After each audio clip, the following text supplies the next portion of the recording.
Good morning everybody, it's time for this week's update on the markets. Sunday the 13th of March, 11:41 my time. Not much really to go over this week, as I'm still waiting on certain pairs to get to position of interest to buy in. So we will go over Eurgbp as always first. The euro looks like it's fighting back to me. Looks to be in recovery. The weekly time frame, as you can see here, let's move out a bit. Yeah, the weekly time frame looks to be holding this demand zone. It's not closed below yet. We had a peak below in price, but as you can see, last week we had a pretty bullish week for the euro pairs, so it does look like it's trying to fight back and the bottom could be forming. So with that being said, I will look to be buying Eurgbp. I'd like to see a little bit more down movement, fill this imbalance on the daily here, this little zone. If we get a support candle formed here, hopefully a doji around this area, possibly even a little bit further below, then I'll look to take the buy on that pair. TP1 will be this supply zone here, TP2 this supply zone at the top here. If we do get to that zone, I won't close it all this time because it looks like it'll break out of that channel and we could continue further up, but it's still 50-50 at this point. You know, the invasion from Ukraine has still got a lot to do with going on the news because there's sanctions going on everywhere to do with Russia. For example, Chelsea Football Club have been banned, oil and gas, petrol prices rising everywhere, so there's still a lot of ramifications going on across the world on everything, but it looks to be to form a support at the bottom now, so that's what I'll probably be looking to to enter on Eurgbp.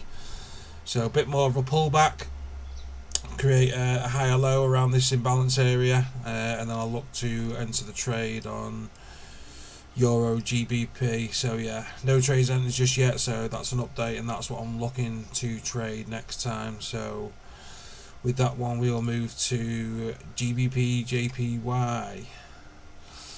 The same with this pair. I'm still waiting for it to come down to this demand zone here. Was looking for more continuation strength on the Japanese yen. We've still got bearish price action still. We're trading under the moving average. If you wanted to, you could even possibly try and get a short on this area next week down to the demand zone below. It's not something I'll be taking just yet. As I say, I'll be looking to buy the pound yen. But this broken zone here and the moving average coming down to meet it in price, you could look for the confluence of them together and look to short it down to the demand zone. But I will be looking to buy it from the demand zone below. As I say, I'm still holding my gold trade, so I'm in profits on that. So yeah, I'm just being patient now. I'm waiting for the opportunities to come to me, the ones that I really want to take. But this is a possible trade. There's a good trade that you could take. I should really take it, to be honest, as I've not took many trades recently. I'm only holding a couple of trail runners that I'm on Bitcoin and gold, I think. So you never know, I might possibly take it. I might, if it looks good this week, I might take it down because it's still risk to reward of 4.4 with 300 pips possibly to get. So yeah, so if a support candle forms this week, I may take that actually, just to try it out, just to see how it goes. Well then yeah, the big trade is I'm looking for price to come down to this demand zone at the bottom here to trade it all the way back up. So again, just waiting on this pair, the pound yen, for price to come to us. Yeah, so a little bit more patience. Watch the next couple of days. If resistance forms here, and then the moving average moves down a bit closer towards price, I might trade that for a possible push down to the demand zone. So we'll see over the next couple of days. We'll see how price forms out. So that's what to watch for on the pound yen. With that, we'll move on to Euro AUD. Again, as I was saying, Euro pairs, they're all forming bottoms now, what looks to be a bottom. Euro AUD, we had a huge move down. Price spiked into that weekly demand zone, spiked right back out. We've got a nice big hammer candle, reversal sign. Usually I'd take them, but I would have liked to see it perform closer to the demand zone for me to take it. But we've got a few imbalance zones here where price just crashed straight through the previous demand zones, so we've got some good targets to aim for. So what I will do is I'll wait for price hopefully to push back a little bit. The same with Euro GBP. I'd like it to come back down a bit further. If it comes to this zone here and holds, then I'll probably look to buy that.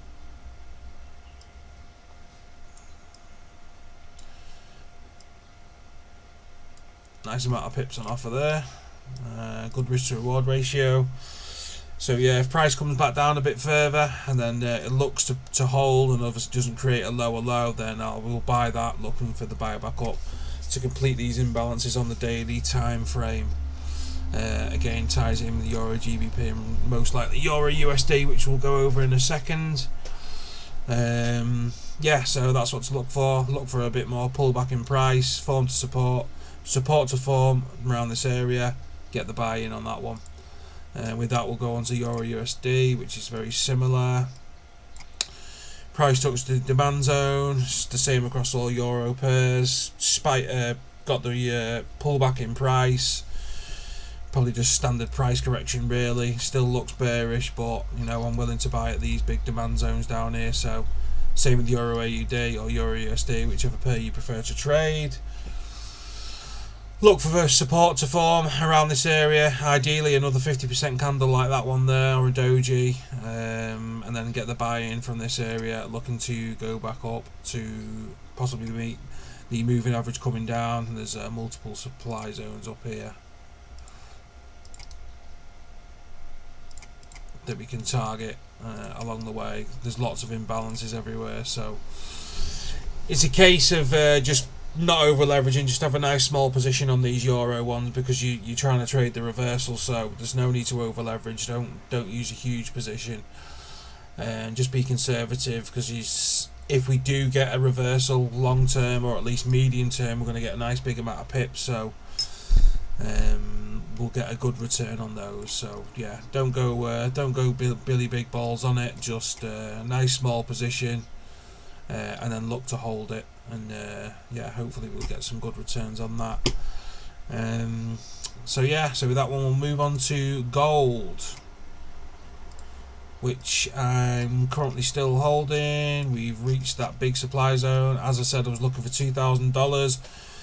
We smashed through $2,000, the previous all-time high here, and we virtually reached it, a few pips off.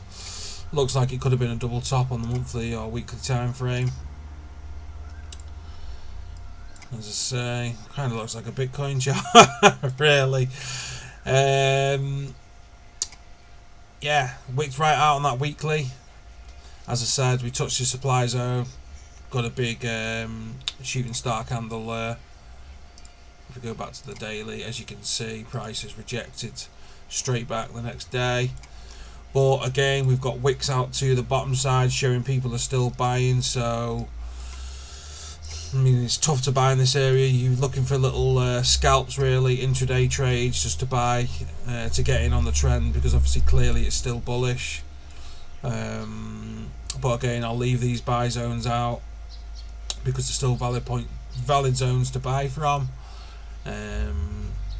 Again, you could even buy from this area. This looks like it's forming a little demand zone here to get ready to push through that previous all-time high in this supply zone. So you could even buy in around these areas. Sorry.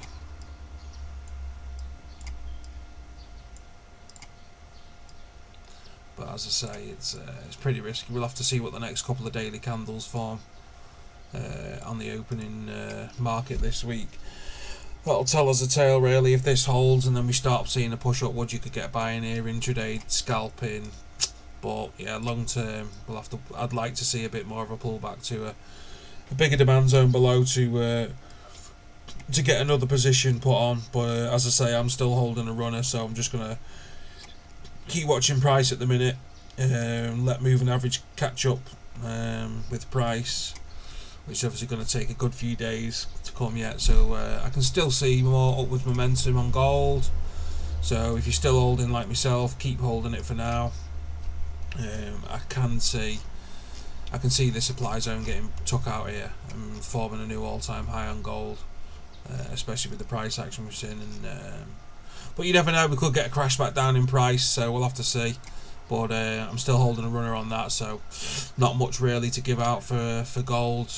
Try and scalp buys out of it because the trend's still bullish, and that's all I can really give you on that one so far. So with that, we will move to Bitcoin, which I'm still holding my buy position. As you can see, it clearly looks like it's forming a bottom here. We're getting higher lows. This trend line still holding at the bottom here. I got in on that buy there. We've seen a price push up to this supply zone here. It looks like it's still ranging across. Yeah, but clear signs of bull, higher lows. We haven't made a higher high yet, really. So obviously it's still ranging, but as long as we're not creating lower lows, then it looks like a bottom is being formed. So I'm going to continue to hold this trade. I'm only very slightly in profit so far. Let's get that onto that entry candle. So yeah, if you haven't got on it previously, you could buy in from this zone here. It's a perfectly good place to buy from. We're on the trend line. We're at the bottom of the move, virtually bottom of this range that it's been trading up and down against recently since February. So yeah, good place to buy if you haven't already got a trade open on Bitcoin. You could buy from this zone here, and we're looking for the reversal in price to go bullish. But as of now, we're in sideways consolidation, ranging, but obviously buy from the bottom. If you want to scalp it, close at the top of the range, that's fine by me. But yeah, obviously buy low, sell high, pretty standard stuff. Get your buys in. So that's it for this week, everybody. Nothing much really. We're just waiting for price to come to us, mainly on the Euro pairs. Holding gold, Bitcoin you can buy here. Yeah, so not much of an update this week, just a bit of a recap. If you do like the video, give us a like and subscribe, because it helps the channel grow a little bit more, and it's obviously certainly appreciated. Hope everybody has a good trading week this week, and for that I'll see you again next week.